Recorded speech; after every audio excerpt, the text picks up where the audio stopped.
Hello students, my self पवन कुमार। कैसे हैं आप लोग? आई होप आप सभी लोग फिट एंड फाइन होंगे, वो घर में ही होंगे। ठीक है, आज हम इस वीडियो में बात करते हैं क्लास 9 के चैप्टर 3 जो कि सिविक्स का है, कॉन्स्टिट्यूशनल डिजाइन। देखिए चैप्टर 2 का एक्सप्लेन में कर चुका था पहले, ठीक है ना। तो चैप्टर 3 कॉन्स्टिट्यूशनल डिजाइन, ठीक है, उसके बारे में बात करते हैं। देखिए जो जैसे चैप्टर नाम है कॉन्स्टिट्यूशन डिजाइन, मतलब इसमें हम जो पढ़ेंगे संविधान के बारे में, ठीक है ना। जिसमें 2 कंट्री के संविधान के बारे में बात करेंगे, एक साउथ अफ्रीका और एक इंडिया, ठीक है। तो इंडिया के बारे में तो हम कुछ बेसिक चीजें भी पता पढ़ेंगे, जो बेसिक चीजें मतलब कॉन्स्टिट्यूशन किस तरीके बना, कितने लोग थे, क्या कमेटी थी, ठीक है ना। लेकिन मेन चीज ये है कि जो हमारी इसमें चीज है वो ये है कि कॉन्स्टिट्यूशन पढ़ने के लिए, मतलब कॉन्स्टिट्यूशन को जानने के लिए हमें ये पता होना चाहिए कि वो डिजाइन कैसे होता है, वो किस तरीके से बनाया जाता है। कोई भी कंट्री हो वो कॉन्स्टिट्यूशन को किस तरीके से फॉलो करती है, ठीक है ना। क्योंकि जो भी सिस्टम चलता है, जो भी पॉलिटिकल सिस्टम होता है, जो भी लॉ ऑर्डर जो भी होते हैं, नियम कानून जो भी होते हैं, वो सब कॉन्स्टिट्यूशन में के बेस पर ही चलते हैं।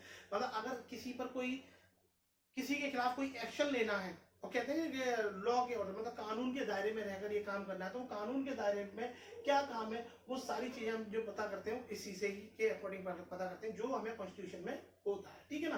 तो बात करते हैं हम कि अच्छा कॉन्स्टिट्यूशन जो भी बनता है वो कंट्री का तब बनता है जब वो कंट्री डेमोक्रेटिक, मतलब वो स्वतंत्र हो जाती है, वो डेमोक्रेटिक कंट्री हो जाती है, तभी अपने वो कॉन्स्टिट्यूशन बना सकती है, ठीक है ना। तो हम बात करते हैं यहाँ पर सबसे पहले साउथ अफ्रीका की। साउथ अफ्रीका जो कि 1994 में, ठीक है ना, डेमोक्रेटिक कंट्री बना था। मतलब 1994 में वो डेमोक्रेटिक कंट्री बना था, ठीक है ना। उससे पहले क्या था, वहां पर वो कॉलोनीज था। कॉलोनीज मतलब किसी का भी शासन होता है, जैसे कि हमारे इंडिया था। इंडिया में क्या है अपना, क्या होता है इंडिया में, जैसे क्या शासन था, ब्रिटिशर्स का शासन था। ऐसे ही क्या था साउथ अफ्रीका में भी था, यूरोप का था, ये ब्रिटिशर्स का था, ठीक है ना, ये फ्रांसीसी का, जो भी था अपनी उसकी क्या थी, वो कॉलोनीज थी, ठीक है ना। तो जब तक उनका वो शासन रहा था, वो 1994 में जाकर के उन्हें उनसे स्वतंत्रता मिली, तब जाकर के वो पूर्ण रूप से वो कंट्री क्या हुई थी, डेमोक्रेटिक बनी थी, ठीक है। तो बात ये करते हैं कि साउथ अफ्रीका में, ठीक है ना, ऐसी क्या कंडीशन आ गई कि वो सिस्टम जो वहां का एक सिस्टम था अपार्थीड, इसके बारे में भी बात करेंगे कि वो इतने दिनों तक वहां पर रहा, ठीक है ना। जैसे बात करें, जैसे कॉलोनीज की बात करें, जैसे इंडिया की बात करते हैं, तो इंडिया में ब्रिटिशर्स आए, ठीक है, आए और यहाँ पर फ्रीडम मिलने के बाद वो क्या हो गए, वो चले गए, ठीक है ना, इंडियन चले गए। यहाँ पर कोई फिर इंडियन ही रहे और इंडियन की ही क्या थी, पावर चलने लगी। यहाँ पर पावर में जो आए थे इंडियन ही बन गए, पॉलिटिकल जो भी थे सिस्टम। लेकिन साउथ अफ्रीका में ऐसा नहीं हुआ। साउथ अफ्रीका में क्या हुआ था, फ्रीडम तो दे दी लेकिन वो लोग वहां से गए नहीं, वो वहीं रहे, ठीक है ना। और उन्होंने क्या कर दिया, वहां पर एक सिस्टम चालू कर दिया अपार्थीड।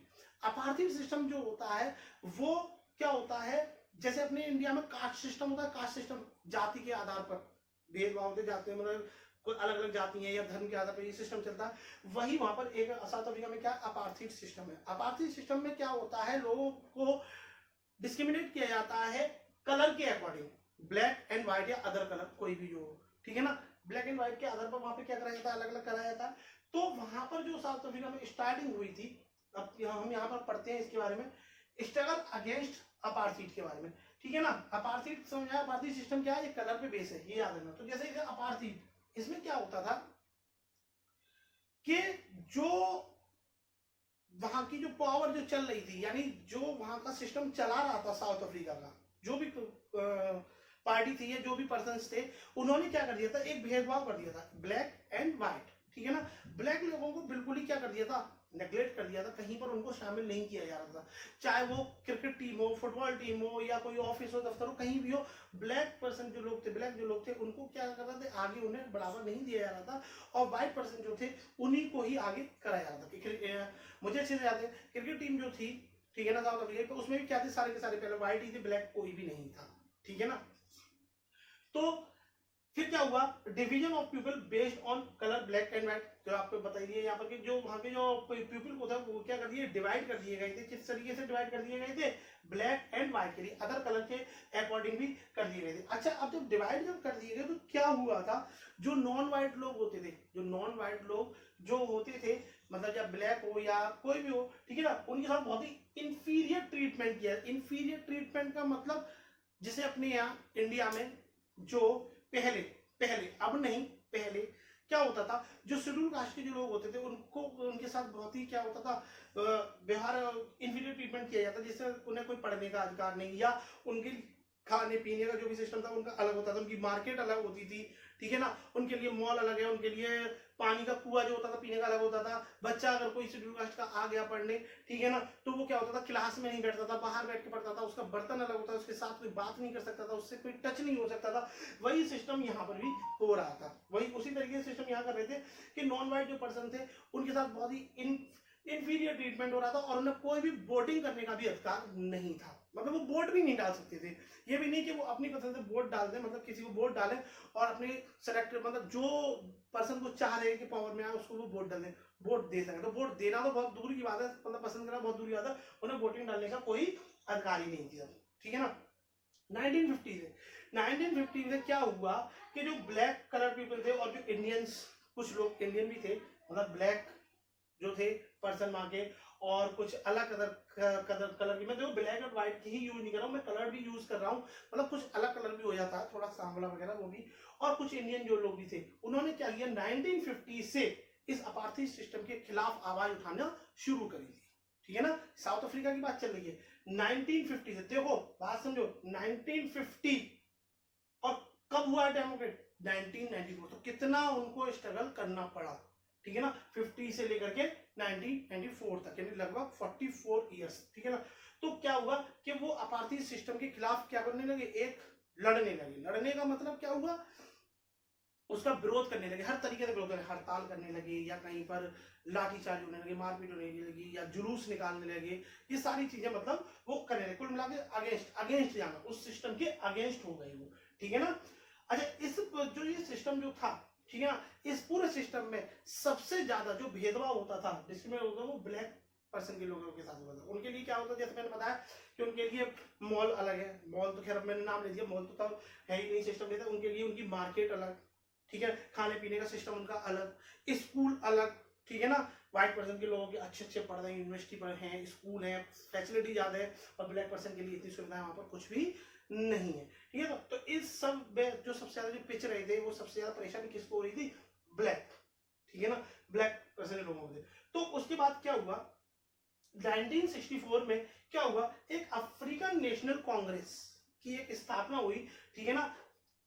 इसमें क्या हुआ, इस जो अफ्रीकन नेशनल कांग्रेस में ये था, जैसे कि ये जो 1950 में देखिए कि ब्लैक कलर पीपल और इंडियन फॉर जो अलग अलग लड़ रहे थे, अलग अलग लड़ रहे थे, मतलब सिस्टम एक ही था, एक ही सिस्टम से अलग अलग लोग लड़ रहे थे जाकर के, मतलब कुछ लोग अपने तरीके से लड़ रहे थे, तो कुछ, मान लो मैं हूं, ठीक है, मेरे तो दो लोग और हैं, ठीक है ना, हम तीनों का मोटिव एक ही है, मोटिव एक ही है, इस सिस्टम के, अपार्थाइड सिस्टम के अगेंस्ट जाना, लेकिन अपने अपने तरीके से लड़ रहे हैं। मैं जा रहा हूँ अकेला, भाई आ गया लड़के, मेरी कुछ सुनी नहीं, लौट के आ गया, दूसरा क्या, उसकी कोई सुनी नहीं, आ गया, तीसरा कुछ नहीं। तो उन्होंने क्या किया, एक अफ्रीकन नेशनल कांग्रेस, एक वहां पर एक यूनिटी बनाई गई, एक मतलब एक पार्टी बनाएगी, और उसमें अपने अम्ब्रेला ऑर्गेनाइजेशन, ये अम्ब्रेला बारिश वाला अम्ब्रेला नहीं है, अम्ब्रेला ऑर्गेनाइजेशन का मतलब कि अपनी एक पूरा एक यूनिटी, एक कमेटी बना ली, जिस तरीके से हमारे इंडिया में क्या हुआ था कि जब 1857 का जो रेवोल्यूशन हुआ था, तो रेवोल्यूशन के बाद में भी हम लोगों को फ्रीडम नहीं मिली थी, ठीक है ना। ईस्ट इंडिया कंपनी तो चली गई थी, बट ब्रिटिशर्स की हुकूमत फिर भी थी। फिर क्या हुआ था, गांधी जी आए थे, ठीक है ना, गांधी जी जब आए तो 1915 से उन्होंने क्या किया, अपने मूवमेंट स्टार्ट किया, और उन्होंने क्या किया कि जो लोग अलग अलग लड़ रहे थे, अलग अलग जो लड़ रहे थे, उन्होंने क्या किया, उन सबको पास जा करके बातचीत कर करके, और उनके सबको क्या किया, इकट्ठा किया, एक यूनिटी बनाई, और यूनिटी बनाई उन्होंने की, जब हम सबका मोटिव एक है, एक ही चीज है, एक ही लड़ाई है, तो हम अलग अलग क्यों लड़े, क्यों ना हम इकट्ठे होकर लड़े, जिससे हम क्या हो, और पावर में आए। तो वही सिस्टम यहाँ था, इन्होंने भी वही सिस्टम कर दिया। इसके बाद क्या हुआ, जब ये सिस्टम चल रहा था, तो नेल्सन मंडेला, ठीक है ना, नेल्सन मंडेला जो कि साउथ अफ्रीका के वो थे, राष्ट्रपति थे, ठीक है ना, और 7 अदर लीडर्स जो जो क्या कर रहे थे, इस अपार्थाइड सिस्टम को जो अपोज कर रहे थे, अपोज मतलब जो विरोध कर रहे थे, जैसे मैंने बताया ना, यहाँ पर लोग विरोध कर रहे थे, तो उस विरोध में ये शामिल थे, ठीक है। अब जब ये शामिल थे, तो नेल्सन मंडेला को और कुछ 7 अलग और लोगों को क्या कर दिया गया, उस अपार्थाइड सिस्टम के अपोज करने के विरोध में, मतलब अगेंस्ट, के आप अपार्थाइड सिस्टम का ज्यादा वो कर रहे हैं। होता है ना कि जब कोई एक जुलूस निकलता है या कोई भी चलता है, तो एक पर्सन फ्रंट पे रहता है, एक लीडर होता ही है। तो उनको करने के उस वजह से इन 8 लोगों को क्या हुआ, जेल हो गई, ठीक है ना। इन लोगों को क्या हुई, जेल हुई। 1964 में जेल हुई इनको, और लगभग ये 28 ईयर्स बाद ये क्या हुए, फिर निकल करके आए जेल से, ठीक है ना। तो देखिए बहुत लंबा टाइम होता है, 1964 और 1994 में चल रहा है, ठीक है ना, 30 ईयर्स लगभग, और ये 28 ईयर्स में निकल करके वहां से जेल से आए थे। तो ये साउथ अफ्रीका में, ठीक है ना, एक कॉन्स्टिट्यूशन के लिए जो अपडेट, अब यहां से क्या हुआ था, देखिए साउथ अफ्रीका में प्रॉब्लम किसकी थी, अपार्थाइड सिस्टम की, ठीक है ना। हर कंट्री में कौन, देखिए कोई भी होता है, कोई फ्रीडम अगर लेनी है तो किसी न किसी का विरोध होता है। जैसे यहाँ था, हमारे यहाँ था, ब्रिटिशर्स का विरोध किया, पर ऐसा कोई सिस्टम नहीं था, ठीक है। वहां उस सिस्टम के खिलाफ आवाज थी, ठीक है ना, ब्लैक एंड व्हाइट सिस्टम के खिलाफ आवाज थी, उनकी सबको कॉमन इक्वलिटी मिले। तो वो उन्होंने अपना स्टार्टिंग कब से की, लगभग 1950 से स्टार्टिंग की, और जाकर के कब सफलता मिली उनको, जाकर 1994 में। इस दौरान 1964 में नेल्सन मंडेला और 7 अलग लीडर क्या हुए, उसका अपोज करने पर, यानी विरोध करने के लिए 28 साल के लिए कहाँ गए, जेल भी गए, ठीक है ना।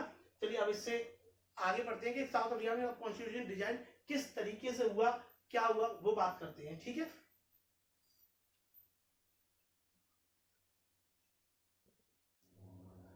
देखिए अब क्या हुआ, जब नेल्सन मंडेला को छोड़ दिया गया, छोड़ा गया, तो वो क्यों छोड़ा गया, उसका रीजन क्या था, वो क्यों छोड़ा उन्होंने, ठीक है ना। कुछ ना कुछ प्रेशर बना हुआ, ऐसा नहीं उन्होंने सजा ही सुना दी गई थी 28 ईयर्स की, कि आपके लिए सजा है और आपको 28 ईयर्स बाद छोड़ दिया जाएगा, ऐसा कुछ नहीं था, ठीक है ना।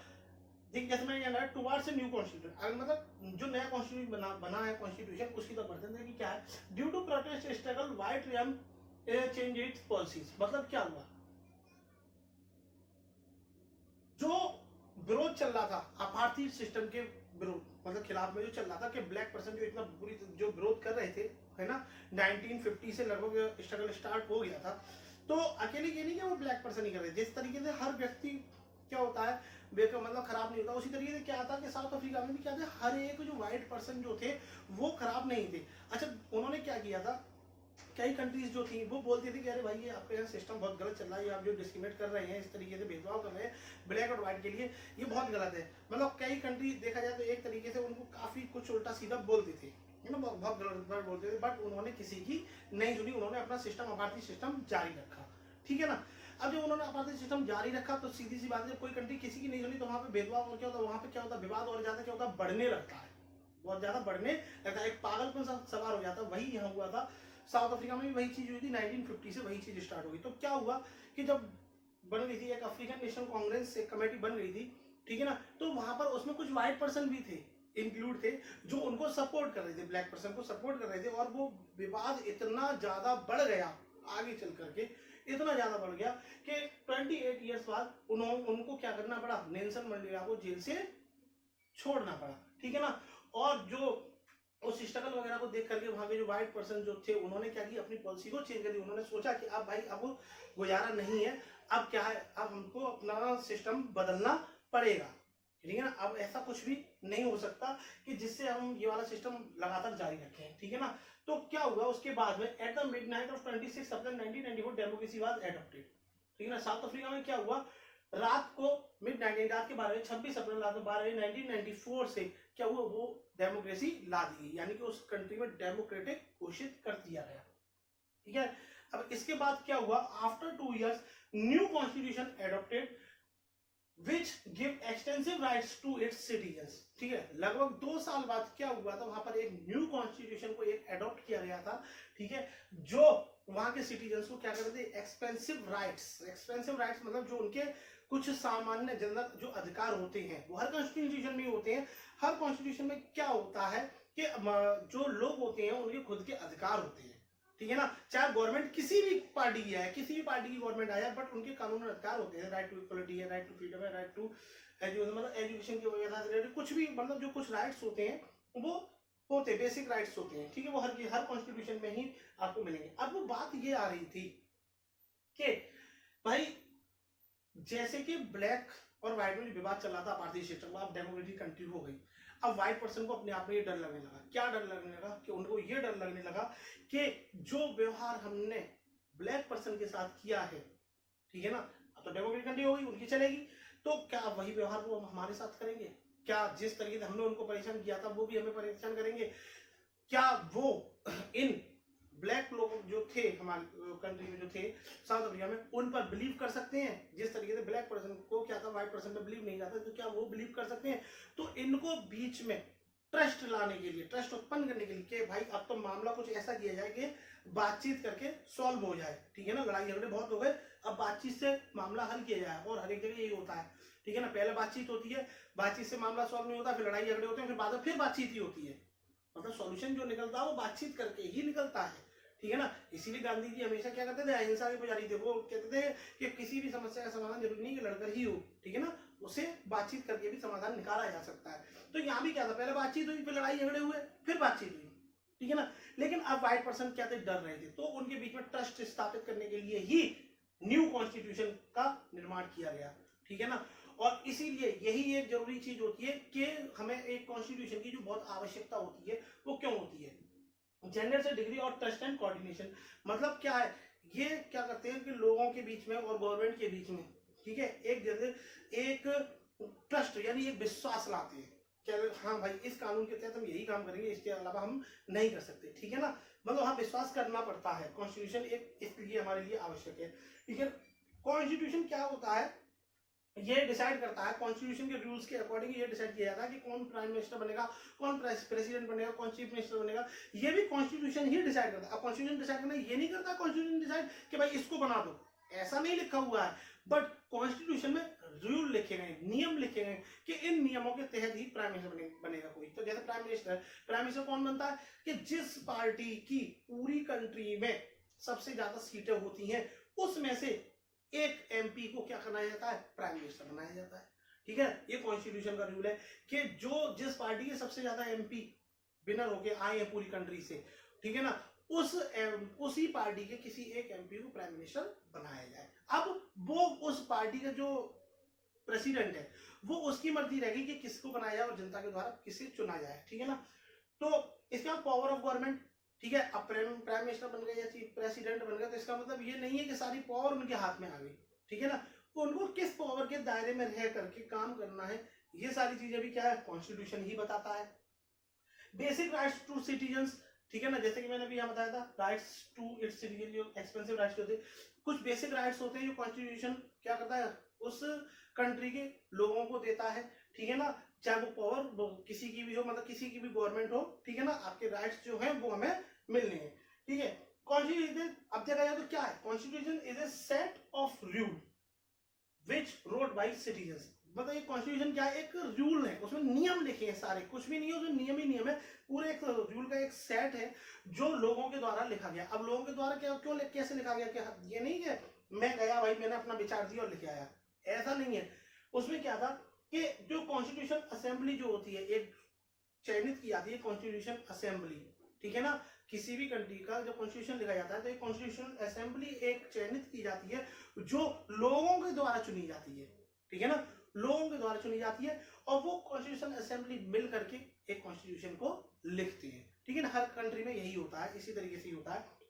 तो इस तरीके से जब वो लोगों के द्वारा कॉन्स्टिट्यूशन असेंबली इलेक्ट की गई होती है तो इसका मतलब क्या, उसमें लोगों के विचार है। अब मान लो किसी ने कॉन्स्टिट्यूशन असेंबली में मुझे चुन के भेजा कि भाई आप जाइए आप, और मुझे ही क्यों भेजा, मान लो मैं लोगों से मिला हुआ हूँ, उनके विचार मेरे को समझ में आ रहे कि हाँ ये नियम होना चाहिए, ये नियम है, तो उन्हें पता चल रहा है कि हाँ ये हमारी सुन रहे हैं, तो मुझे सेलेक्ट करके इलेक्ट करके वहाँ भेज दिया गया, उस कमेटी में शामिल कर लिया गया, तो वहां मैं जाकर के अपने विचार बताऊंगा कि ये नियम भी हो सकता है। तो इस तरीके से हम बोलते हैं constitution is set of rule which road by citizens, ठीक है ना। तो इस तरीके से साउथ अफ्रीका में कॉन्स्टिट्यूशन कैसे बना, ठीक है ना, कॉन्स्टिट्यूशन की जरूरत क्यों होती है, अपार्टमेंट सिस्टम क्या था, ये सारी चीजें आपको बता दी गई। आई होप आप लोगों को समझ में आया होगा, ठीक है। अब हम बात करेंगे अपनी आगे के, इंडिया में कॉन्स्टिट्यूशन किस तरीके से बना था, ठीक है ना, किस तरीके से उसकी कॉन्स्टिट्यूशन असेंबली में कितने लोग थे, कौन इसके प्रेसिडेंट थे, क्या चीजें थी, वो सारी हम बातें करेंगे नेक्स्ट वीडियो में, ठीक है ना। आज के लिए बस इतना ही, थैंक्स।